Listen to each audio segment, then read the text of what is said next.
हिंदुओं को मुसलमानों की आदत है, मुसलमानों को हिंदुओं की आदत है।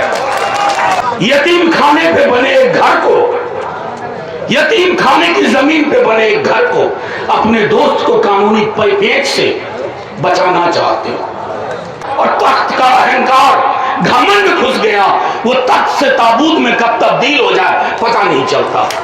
और ये मुसलमानों की लड़ाई सिर्फ नहीं है, ये लड़ाई हिंदुस्तान की पहचान को बचाने की है।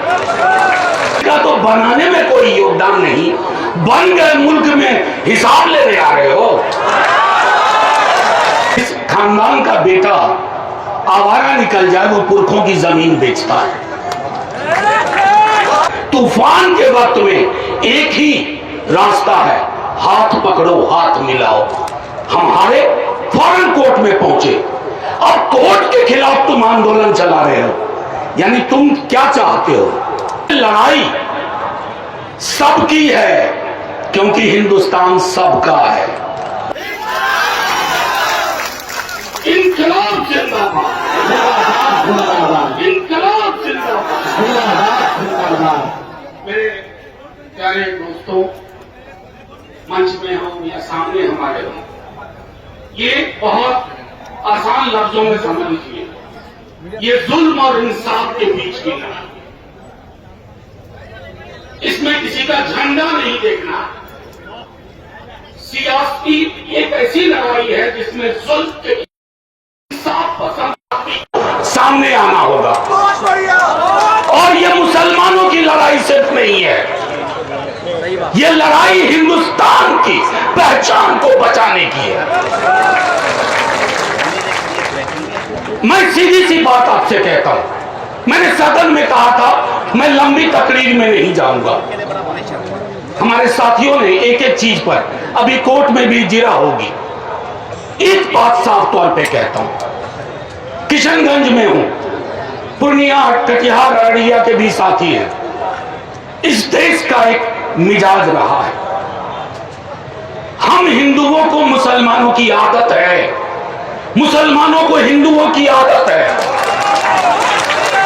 सिखों ईसाइयों को मुसलमानों और हिंदुओं की आदत है।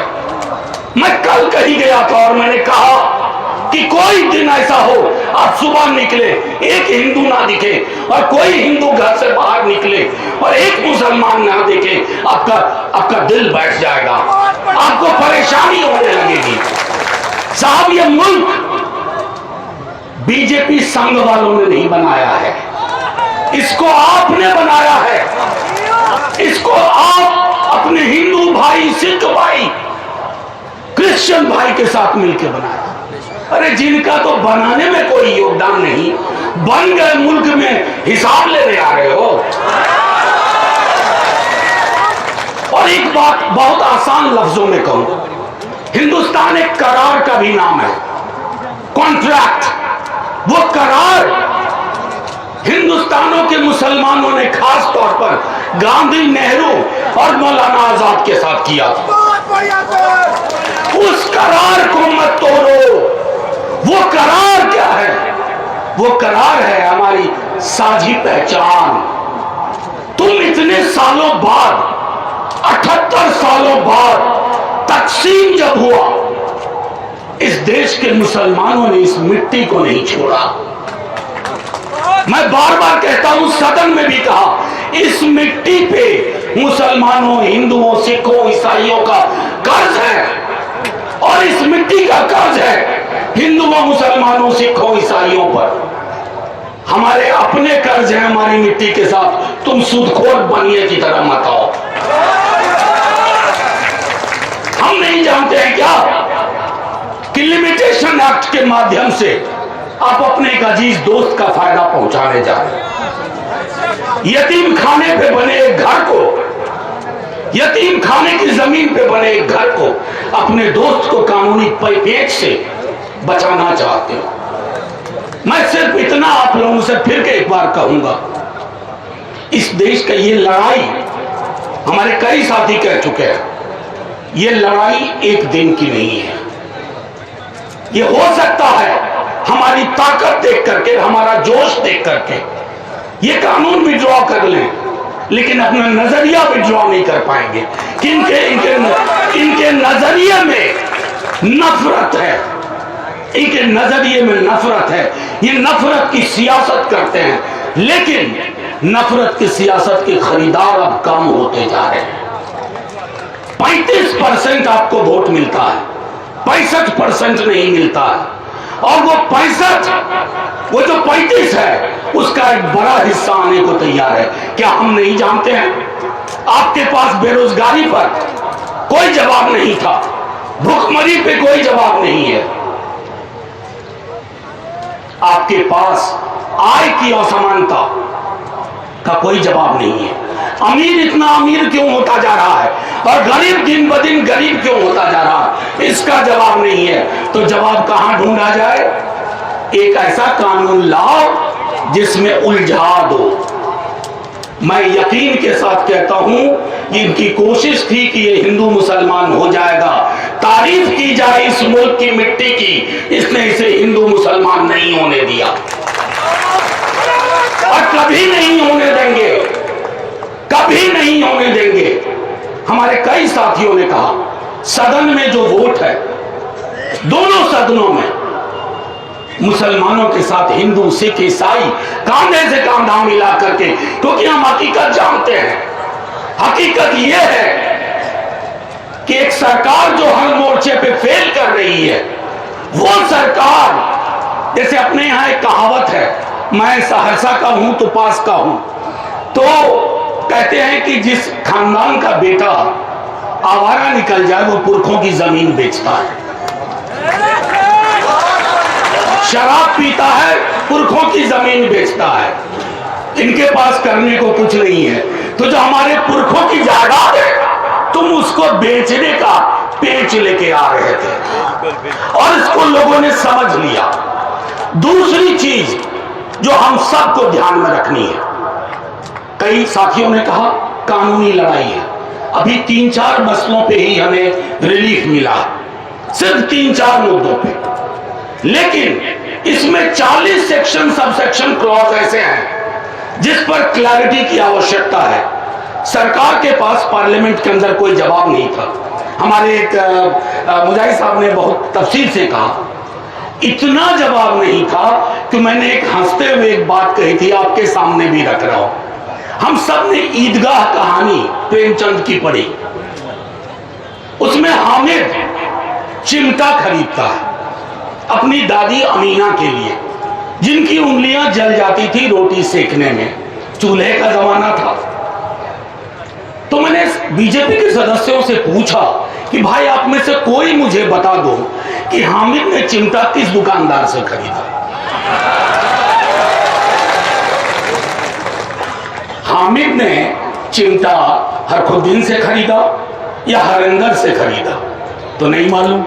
अरे ये देश है, हामिद चिमटा खरीदते हुए दुकानदार का नाम नहीं देखता है, और तुम दुकानदार का नाम बताना चाहते हो कि हिंदू है तो यहां से खरीदो, मुसलमान है तो यहां से खरीदो। मैं तो किशनगंज की मिट्टी को देख रहा हूं, फर्क करना मुश्किल है, कौन हिंदू कौन मुसलमान। इस मिट्टी की आन बान शान, मैं बार बार एक बात दोहरा रहा हूं, यह लड़ाई एक दिन की नहीं है। मैं सियासी तकरीर नहीं करना चाहता, मैं ये नहीं कहना चाहता कि हमने ये पहले किया, हमने ये बाद में किया, कोई नहीं। जब तूफान आता है ना, तो पसमानदा घर पसमानदा नहीं देखता है। ये तूफान का वक्त है, वो पॉलिटिकल पार्टी का झंडा नहीं देखेगा। तूफान के वक्त में एक ही रास्ता है, हाथ पकड़ो हाथ मिलाओ, हाथ पकड़ो हाथ मिलाओ, और फिर लड़ाई को आगे ले चलेंगे। मैं एक बात जरूर कहूंगा, आप सबको पता भी होगा, फिर भी दोहरा देता हूं एक आखिरी चीज,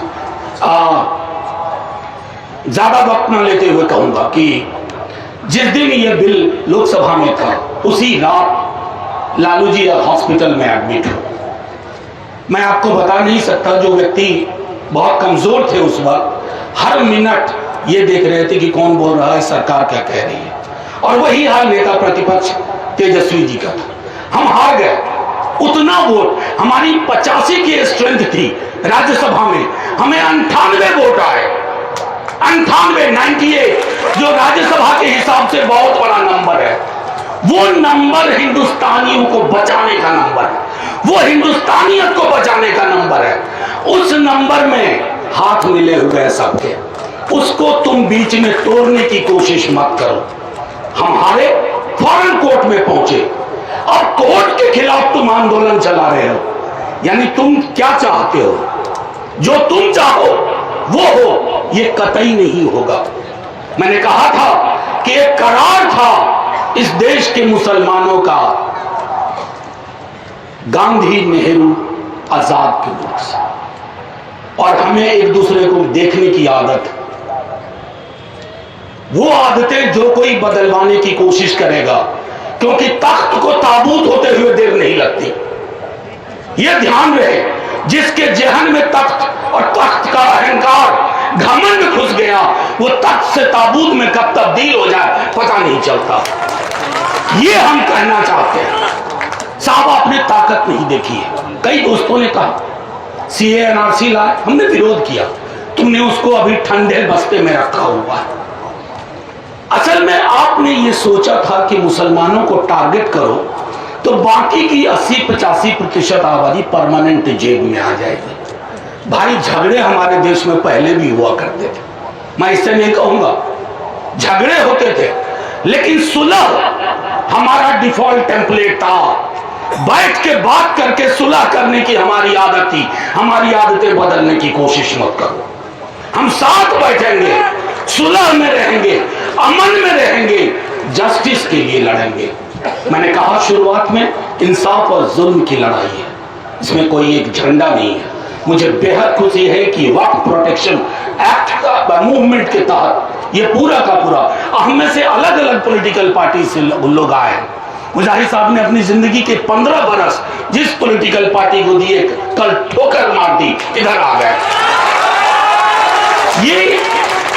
ये हमारे जितने विधायक हैं वो सिर्फ इसलिए नहीं आहत हैं कि ये मुसलमानों का नुकसान करेगा, ये हिंदुस्तानियत का नुकसान करेगा, हमारी पहचान का नुकसान करेगा। तुम हमारी जमीन जायदाद को औने पौने दाम में छीन करके हमें हाशिए पे धकेलना चाहते हो, ये नहीं होगा। और आखिर में मैं एक बात कह के खत्म करता हूं, थोड़े पेशेंस की जरूरत होगी, हमारे आपके खून और पसीने दोनों की जरूरत होगी, इसमें सब्र की जरूरत होगी। सब्र को अपना हासिल रखिए। इस पे बहुत रहनुमा आएंगे या रहनुमा का ढोंग करेंगे, उन ढोंगियों को भी पहचानिए। रहनुमाई तब होती है जब सीने पे गोली खाने को भी तैयार रहो, अगर वो मौका आ जाए। मैं किसी प्रतिरोध को, चूंकि गांधी जी हमारे पास एक हथियार देके गए, सत्याग्रह, और अंबेडकर साहब, बाबा साहब एक हथियार देके गए हैं, लीगल पिटीशन। हम दोनों का इस्तेमाल करेंगे, अंबेडकरवादी पिटीशन, गांधीवादी सत्याग्रह, और दोनों चीजें साथ साथ चलेंगी, संसद में भी और सड़क पर भी। और कोई भी, जो मैंने कहा, किसी को ये मुगालता ना हो, तो उसने देश की पहचान को हमेशा के लिए मिटाने का जो निर्णय किया वो उसमें सफल रहा। हम नहीं कामयाब होने देंगे, ये हम सबको एक अहद लेना है। और मैं पुनः आप सबको, गर्मी में इस मीटिंग में आप आए, लेकिन ये पहली मीटिंग है इस जमीन पर, इस जमीन की पहचान को बचाने के लिए, इस जमीन की जो आबो हवा है, जो फजा की आबो हवा है, उसको बचाइए। ये लड़ाई सबकी है, क्योंकि हिंदुस्तान सबका है। और चूंकि हिंदुस्तान सबका है, हम एक बात और आखिरी में कहूं, चुनाव आएंगे जाएंगे, पॉलिटिकल पार्टी आती है जाती है, हम देश नहीं हारेंगे। चुनाव भले हार जाए, 5 हारे, 10 हारे, कम से कम इतिहास में उस तरह के लोगों का नाम नहीं होगा जो चुनाव जीते रहे नफरत फैला करके। हम मोहब्बत बांट के हारना चाहते हैं। जय हिंद, इनकलाब जिंदाबाद।